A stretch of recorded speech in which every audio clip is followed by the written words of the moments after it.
Good morning বন্ধুসকল। Good morning cycling and এক্সপ্লৰিং চেনেললৈ আপোনালোক সকলোকে স্বাগতম জনাইছোঁ। আপোনালোকে হয়তো মায়ঙৰ নাম বহুতেই শুনিছে, সকলোৱে শুনিছে মায়ঙৰ নাম, যাদু মন্ত্ৰৰ কাৰণে বিখ্যাত। সেই মায়ঙৰ এখন গাঁও আছে চনকা নামেৰে, সেই গাঁওখনলৈ আমি আজি যাম বুলি ভাবিছোঁ। ফটোত দেখি আহিছোঁ, বেলেগৰ ইণ্টাৰনেটত হওক বা ছ'চিয়েল মিডিয়াত হওক, চনকা ভিলেজৰ প্ৰাকৃতিক সৌন্দৰ্য, গতিকে পিকনিক স্পট হ'বলৈ গৈ আছে লাহে লাহে। গতিকে ভাবিলোঁ আমি তালৈকে যাওঁ, যিহেতু এইটো পিকনিকৰ ছিজন এটা, আপোনালোকো যাব পাৰিব। সেইটোৱেই, পিকনিক আহি আছে, নতুন বছৰ, গতিকে যিমান পাৰোঁ দেখাবলৈ চেষ্টা কৰিম চনকা ভিলেজৰ এইখিনি। গতিকে ব'লক ভিডিঅ'টো আৰম্ভ কৰোঁ। ব'লক।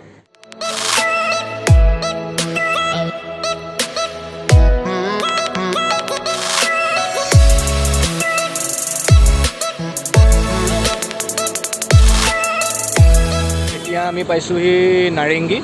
এইটো নাৰেংগী তিনিআলি। অলপ টেকনিকেল প্ৰব্লেমৰ কাৰণে উজান বজাৰৰ পৰা নাৰেংগী অহালৈকে যিটো ৰুট, তাত ভিডিঅ' বনোৱা নহ'ল, কিন্তু এইডোখৰৰ পৰাই আমি কণ্টিনিউ কৰিম আমাৰ ভিডিঅ'। আৰু প্ৰায় 35 আৰু মায়ঙলৈকে 35 কিলোমিটাৰ আছে। ইয়াতে আমাক সহযোগ কৰিবলৈ আৰু এজন আমাৰ ৰাইডাৰ আহিলে, নামটো কি আছিল? বিকু। তেওঁক আমি এবাৰ ডিকেথলনত লগ পাইছিলোঁ। গতিকে আহক ভিডিঅ'টো ষ্টাৰ্ট কৰোঁ। এতিয়া সময় প্ৰায় 6:50। নাৰেংগীৰ পৰা আমি মায়ং অভিমুখে গৈ আছোঁ। মোৰ আগত আছে ডিকু আৰু অভিজিত। আজি আমাৰ এই ৰাইডৰ সৰ্বমুঠ দূৰত্ব হ'ব প্ৰায় 100 কিলোমিটাৰ ওচৰা ওচৰি হ'ব। গতিকে ব'লক ভিডিঅ'টো এনজয় কৰক। বৰ্তমান আমি পানীখেতি পাইছোঁহি। অলপ আপছ এণ্ড ডাউন হিল আছে, ভাল লাগিছে, কষ্টও হৈছে অকণমান। মায়ং, ব্লেক মেজিকৰ কাৰণে বিখ্যাত মায়ং। সৰুতে শুনি আহিছিলোঁ ককা আইতাৰ মুখত যে মায়ঙৰ কথা, মায়ঙৰ যাদুৰ কথা, ব্লেক মেজিকৰ কথা। ভয় লাগিছে, মায়ং গৈ আছোঁ। কেনেবাকৈ আমাক গৰু ছাগলী বনাই নিদিলেই হয় মায়ঙত, ভয়টো অলপ আছে। প্ৰায় 18 কিলোমিটাৰ অহাৰ পিছত আমি এতিয়া পানীখাইটি অঞ্চলত প্ৰৱেশ কৰিছোঁহি। মেইন পানীখাইটিৰ পৰা অকণমান আগবাঢ়ি আহিছোঁ হয়তো। এৰিয়াটো বহুত আপছ এণ্ড ডাউন আছে, গতিকে ভাগৰ লাগিছে, ভৰিবোৰ অকণমান টানি ধৰিছে। গাড়ী কেনেকুৱা লাগিছে? পূৰা ফাটিছে। প্ৰায় আৰু 23 কিলোমিটাৰ গ'লেই আমি মায়ং পামগৈ।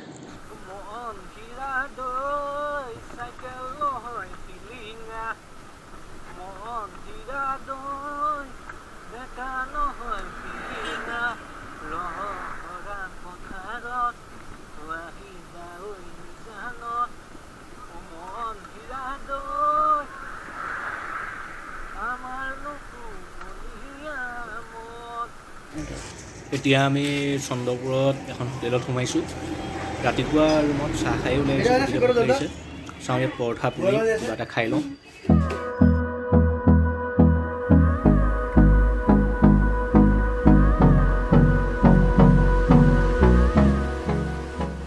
প্ৰায় 26 কিলোমিটাৰ অতিক্ৰম কৰাৰ পিছত আমি এতিয়া গোবৰ্ধন ব্ৰিজ পাইছোঁহি।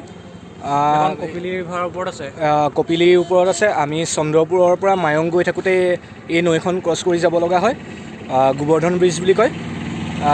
এইডোখৰতে ৰৈছোঁ, ভাল লাগিছে পৰিৱেশটো। ইয়াৰ ভিউটো দেখাইছোঁ, গোটেই চাৰিওফালে কুঁৱলী আৰু ভিউটো বহুত ধুনীয়া হয়।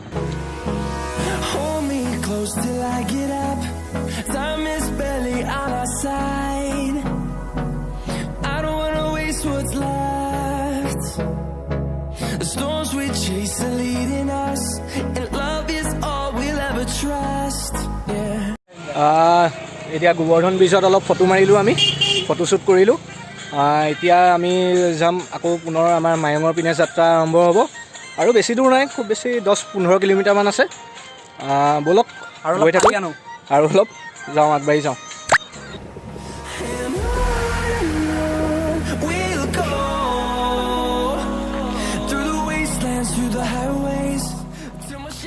ফাইনেলি আমি আহি পালোঁ মায়ং, যাদু মন্ত্ৰৰ দেশ মায়ং। মায়ংখনত মুঠতে 3টা ভাগত ভাগ কৰা হৈছে: বুঢ়া মায়ং, মধ্য মায়ং আৰু ৰজা মায়ং। ইয়াৰে ৰজা মায়ংকে মেইন মায়ং বুলি জনা যায়। ভয় লাগিছে অলপ, মায়ঙত সোমাইছোঁ, যাদু মন্ত্ৰৰ দেশত সোমাইছোঁ, ঠিক নাই কি হয়। অভি, মায়ং পাই কেনেকুৱা লাগিছে? বঢ়িয়া লাগিছে, বঢ়িয়া লাগিছে, ভাল লাগিছে, ভয়ো লাগিছে। ঠিক আছে, গৈ থাকোঁ আমি আগলৈ, কি পাওঁ চাওঁ, নাজানো কি পাওঁগৈ ভিতৰত।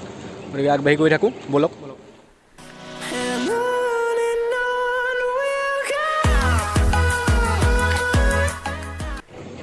এতিয়া আমি ৰজা মায়ং পাইছোঁহি, যিখন মেইন মায়ং হিচাপে জনাজাত। এইটো ডাইৰেকশ্যনত গ'লে আমি পবিতৰা ৱাইল্ড লাইফ চেঞ্চুৰী পামগৈ, আৰু এইফালে গ'লে আপোনাৰ আমাৰ চনকা ভিলেজ পামগৈ। আৰু ইয়াতে চনকা ইক' কেম্প আছে। ওচৰৰ মানুহৰ পৰা জানিব পাৰিছোঁ যে চনকাৰ ভিউটো যিটো বহুত ধুনীয়া হয়। মায়ং পালোহি, এতিয়া চনকা ভিলেজ যাওঁ। গতিকে ব'লক আমি চনকা ভিলেজলৈ গৈ থাকোঁ।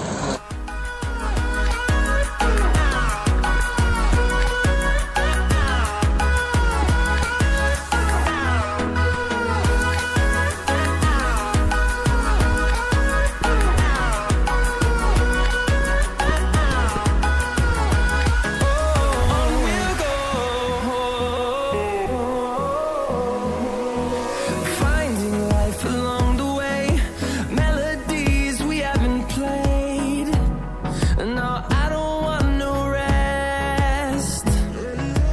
Echoing around these walls, fighting to create a song.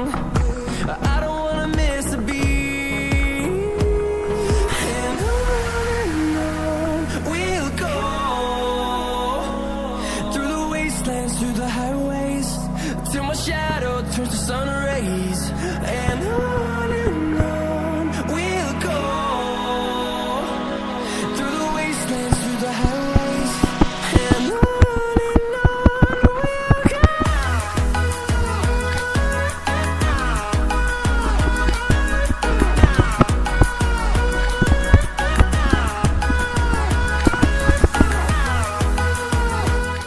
বৰ্তমান আহি আমি চনকা ভিলেজ পালোহি।